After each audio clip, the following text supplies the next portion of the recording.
bem-vindo ao programa Hora do Estudo Bíblico, com o doutor e professor Lehmann Strauss.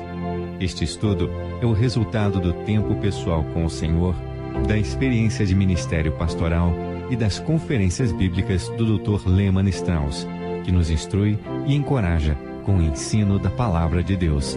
Agora com você, Hora do Estudo Bíblico, na apresentação de Aurélio Campos.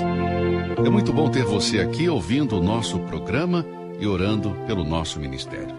Eu espero que o que vamos aprender hoje seja uma grande bênção para a sua vida.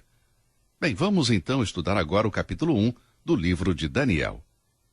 Existem algumas ênfases neste capítulo. Primeiro, vamos explicar o cativeiro de Judá, isto é, encontrado nos versículos 1 e 2. Segundo, veremos depois a causa da queda de Judá. Terceiro, depois disso, veremos as ordens ou exigências de Nabucodonosor, nos versículos 3 e 5. 4, depois, como Nabucodonosor mudou os nomes de Daniel e de seus amigos. 5, e finalmente, vamos ver o comportamento de Daniel diante do rei Nabucodonosor. Abra sua Bíblia em Daniel, capítulo 1, versículos 1 e 2. O livro começa com uma declaração que é simultaneamente um registro histórico exato, bem como o cumprimento de uma profecia divina. Lembre-se de que o reino original de Israel foi dividido em duas monarquias sob Roboão, filho de Salomão. Isto está em 1 Reis, capítulo 12.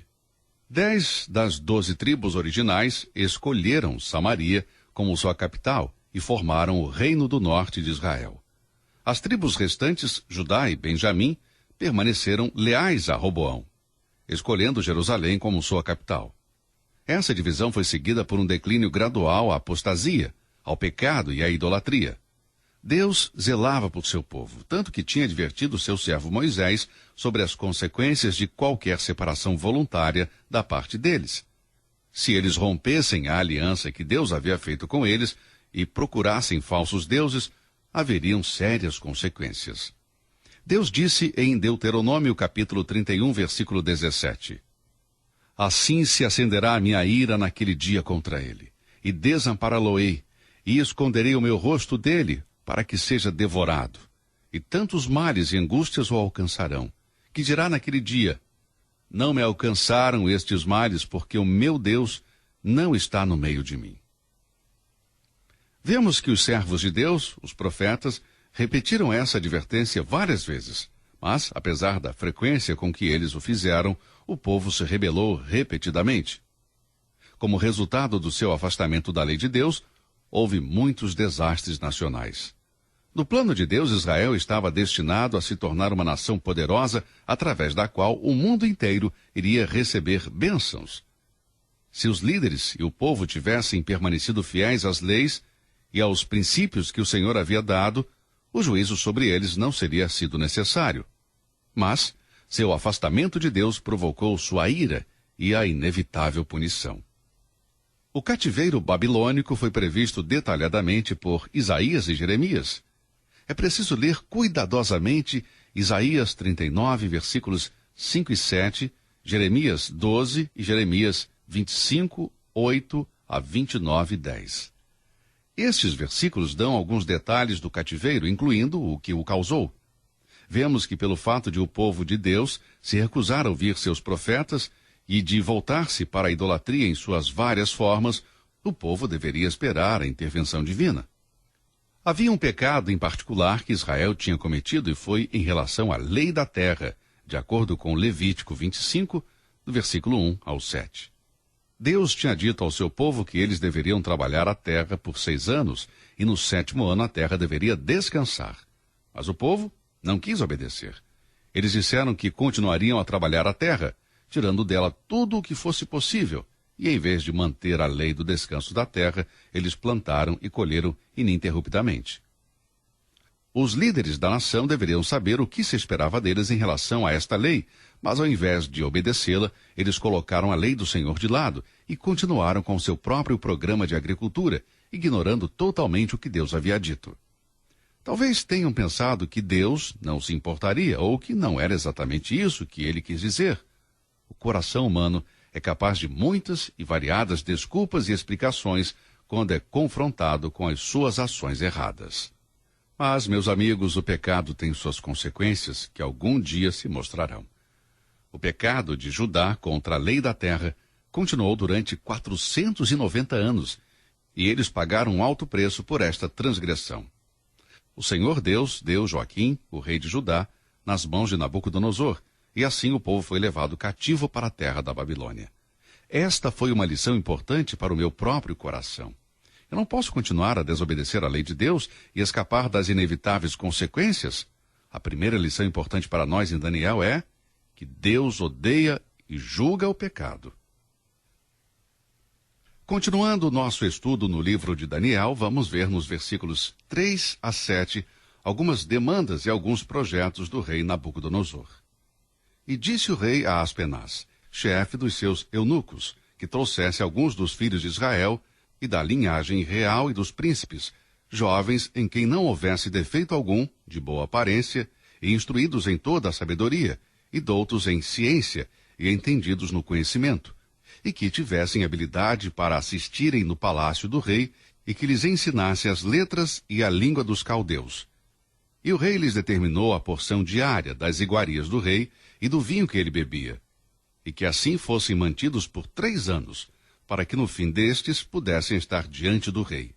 E entre eles se achavam os filhos de Judá, Daniel, Ananias, Misael e Azarias. E o chefe dos eunucos lhes pôs outros nomes, a saber, a Daniel pôs o de Beltesazar, e a Ananias o de Sadraque, e a Misael o de Mesaque, e a Azarias o de Abidnego. Nesta passagem fica claro que Nabucodonosor tinha um plano, que os cativos mais promissores lhe servissem. Ele mandou examinar cuidadosamente todos os jovens de Judá. Em seguida, selecionar aqueles que tinham linhagem real, que eram intelectualmente e fisicamente aptos, e assim começar um programa de treinamento para eles na escola dos caldeus. É claro que o rei da Babilônia queria os melhores jovens para o serviço em seu governo e na corte real. Com isso, podemos concluir que Daniel e seus amigos tinham amplo conhecimento, tinham boa aparência e eram de linhagem real. Esses homens eram provavelmente descendentes do bom rei Ezequias. Neste ponto do nosso estudo, veremos uma profecia de Isaías para que possamos entender com que precisão as Sagradas Escrituras se cumpriram. Isaías, capítulo 39, versículos de 5 a 7, lemos. Então disse Isaías a Ezequias, ouve a palavra do Senhor dos Exércitos, eis que virão dias em que tudo quanto houver em tua casa, e o que entesouraram teus pais até o dia de hoje, será levado para a Babilônia. Não ficará coisa alguma, disse o Senhor. E até de teus filhos que procederem de ti, e tu gerares, tomarão, para que sejam eunucos no palácio do rei de Babilônia. Que cumprimento exato das profecias de Deus! Dificilmente se pode imaginar tal exatidão à parte da inspiração divina. A profecia foi cumprida e vemos Daniel e seus amigos sendo separados pelo rei Nabucodonosor para sua corte real. Como Daniel se comportou no meio de toda essa situação? Nos versículos 8 a 16, vemos o comportamento e a atitude de Daniel. Lembre-se que o chefe dos eunucos havia mudado o nome de Daniel, mas não conseguiu mudar seu caráter. Colocar um homem em uma cultura diferente não necessariamente mudará seu caráter. Esse ambiente novo e diferente levou Daniel a uma crise em sua vida. Ele sabia que não poderia evitar seu cativeiro, mas também sabia que poderia contaminar-se facilmente. Esta foi uma prova crucial para Daniel e seus amigos, e não foi fácil. Afinal, Daniel não foi feito prisioneiro pelos seus pecados, mas por causa dos pecados de seus pais. E agora, como um escravo em um país estrangeiro, ele poderia ter ficado amargurado, desanimado, dizendo: de que vale a pena servir a Deus? Melhor é aproveitar a vida na Babilônia ao máximo, porque amanhã posso estar morto. Ou ele poderia ter seguido um pensamento fútil, como por exemplo, quando você está na Babilônia, faça o que os babilônios fazem. Mas não. Esse adolescente, longe de sua casa e dos seus entes queridos, firmemente resolveu em seu coração que não se contaminaria com as iguarias do rei. Havia coisas de caráter marcadamente pagão que exerceriam grande influência sobre Daniel, sobre as quais Daniel e seus companheiros tiveram que decidir todos os dias em que eles estiveram na Babilônia. Eles estariam debaixo do ensino pagão, receberiam nomes pagãos e deveriam comer comida pagã. Apesar de aprenderem a sabedoria das ciências pagãs, eles não precisavam aceitar como verdade tudo o que lhes era ensinado. Mas, em relação aos alimentos, isto envolvia algo mais sério, pois a porção de carne da mesa do rei era dedicada como sacrifício a um deus pagão. Portanto, fazer parte de uma festa assim significaria compartilhar e honrar o Deus em cujo nome o animal foi sacrificado, e por essa razão, Daniel recusou a contaminar-se. Sua grande decisão foi moral e espiritual, e marcou-o como um jovem de propósito e de altos princípios. Esta foi a sua primeira grande decisão. Ele não estava isento de tentação, mas ele se recusou a ceder à tentação. Nenhum homem será útil se não for um homem de propósitos elevados quando enfrenta a tentação. Quando Barnabé chegou a Antioquia, ele exortou a todos a que permanecessem no Senhor com propósito de coração, como lemos em Atos capítulo 11, versículo 23. Precisamos de jovens que, como Daniel e seus amigos, demonstrem uma firme devoção a princípios elevados e nobres. A fonte da vitória de Daniel e o segredo da bênção que desfrutou depois pode ser resumida nesta simples frase: Daniel propôs no seu coração não se contaminar. Há muita coisa para aprender com Daniel neste capítulo. Se vivemos uma vida separada, em obediência à palavra de Deus, Deus pode controlar os corações dos homens para o nosso bem. Certamente Deus estava dirigindo o coração do chefe eunuco. Seja um Daniel e tome o propósito de ser fiel ao Senhor, não importando o custo ou as consequências, e Deus estará ao seu lado. Não brinque com a consciência, permaneça fiel ao princípio de separação que Deus ordenou. E não tenha medo de ser chamado quadrado ou fanático. Provérbios 16:7 diz: sendo os caminhos do homem agradáveis ao Senhor, até a seus inimigos faz que tenham paz com ele. A decisão tomada por Daniel e seus amigos trouxe ricos dividendos. A pessoa responsável por eles aceitou seus pedidos. Capítulo 1, versículo 4 diz: e ele consentiu isto e os experimentou 10 dias.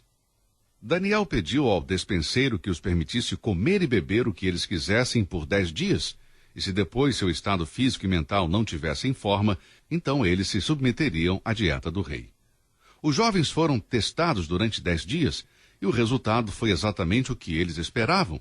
Eles estavam mais saudáveis fisicamente e mais ágeis intelectualmente do que aqueles que tinham comido a comida real. No capítulo 1, versículo 15, lemos: e ao fim dos 10 dias, apareceram os seus semblantes melhores. Eles estavam mais gordos de carne do que todos os jovens que comiam das iguarias do rei. Aqui está uma bela lição para todos nós. Eu vejo aqui uma demonstração da graça e do poder de Deus. Daniel e seus amigos desfrutaram da provisão da graça de Deus e os babilônios começaram a ver uma demonstração do poder de Deus. Como cristãos, deveríamos tomar nota disto para o nosso próprio proveito e ganho. O crente que se apega à vontade de Deus jamais será achado em falta, em necessidade ou desprovido. O versículo 16 diz: assim, o despenseiro tirou-lhes a porção das iguarias e o vinho de que deviam beber, e lhes dava legumes. O teste foi tão bem sucedido que Daniel continuou com sua dieta. Que testemunho do poder do Deus de Israel para os líderes da Babilônia. Nos versículos finais deste capítulo, vemos algo sobre o comportamento e o desenvolvimento de Daniel. A ênfase nesses versículos finais do capítulo 1 está no progresso e no crescimento, especialmente de Daniel, a quem Deus deu conhecimento, compreensão da literatura e das ciências dos babilônios, bem como um entendimento especial em todo tipo de visão e sonho. Daniel estava pronto para demonstrar o chamado e os dons de um profeta. A primeira qualificação para se tornar um profeta de Deus foi a decisão de Daniel em ser santo e separado do pecado. A segunda qualificação foi dedicar-se com diligência aos seus estudos. Mas há um fato importante que não deve ser esquecido. Deus lhe deu o conhecimento. As conquistas de Daniel eram dons de Deus. Daniel aprendeu isso e nós devemos aprender esta mesma verdade também. À medida que crescemos e progredimos na experiência cristã, nunca devemos nos esquecer do fato de que tudo o que temos vem de Deus. Se algum dia nos orgulharmos do nosso conhecimento, cairemos na armadilha juntamente com aqueles a respeito de quem se encontra escrito: a ciência incha. Voltando ao texto de Daniel, capítulo 1, vemos que a sabedoria e o entendimento que Deus deu a Daniel foram um conhecimento com discernimento. Sem dúvida, ele aprendeu muito sobre as práticas supersticiosas dos caldeus, porque para servir eficazmente no governo babilônico, era necessário que Daniel fosse instruído na sabedoria dos babilônios. Mas nós vemos que Deus deu o grande dom do discernimento, que o orientou divinamente para distinguir as coisas. Esta iluminação vem do alto. Nenhum homem pode alcançá-la através dos seus próprios esforços. O progresso e o desenvolvimento foram tão notáveis que o rei encontrou Daniel e seus companheiros 10 vezes mais doutos do que todos os magos astrólogos que havia em todo o seu reino. Daniel, capítulo 1, versículo 20. E Daniel permaneceu no serviço. Versículo 21. É claro que ele permaneceu. É exatamente o que se poderia esperar. Todo este primeiro capítulo serve como uma excelente introdução para mostrar como, pela providência de Deus, Daniel foi protegido, preservado, alcançando uma posição de destaque e influência. Isso deve nos dar coragem para que continuemos a viver da maneira que Deus deseja que nós vivamos. A palavra de Deus nos ensina que devemos permanecer firmes. Todo crente deve ser como Daniel. Nós vivemos em um mundo que se opõe fortemente a Deus e a seu povo, assim como os babilônios no tempo de Daniel. A Babilônia do nosso tempo, profetizada em Apocalipse 17 e 18, esmagaria completamente o cristão se fosse possível. Muitos se embriagam com o seu vinho e se envolvem em adultério espiritual. A Babilônia dos últimos dias tem levado cativos a muitos que são inescrupulosos e ignorantes. Mas a palavra de Deus é clara. Devemos ter coragem para permanecermos firmes, mesmo sendo minoria, e confiar na graça e no poder do nosso Deus fiel, assim como Daniel fez. Ninguém pode negar que os tempos mudaram desde que Daniel viveu na terra, mas o Deus de Daniel, que é o nosso Deus, não mudou, nem a sua palavra. A tendência nos dias de hoje é tratar como obsoletos ou antiquados os princípios pelos quais os homens do passado se mantiveram firmes. Os princípios da psicologia moderna são pobres travesseiros sobre os quais nós colocamos nossas cabeças cansadas. Nos ajudam a nos conformarmos com o sistema deste mundo, porque quando estamos na Babilônia fazemos o que fazem os babilônios. Mas a Bíblia diz que os cristãos não devem se conformar com este mundo. É possível ter sucesso na escola, na faculdade ou nos negócios e permanecer um cristão conforme o padrão que a palavra de Deus nos ensina. Quando Daniel enfrentou uma crise em sua vida, ele não questionou ou pôs de lado a sua decisão, mas respondeu imediatamente à tentação com um enfático não.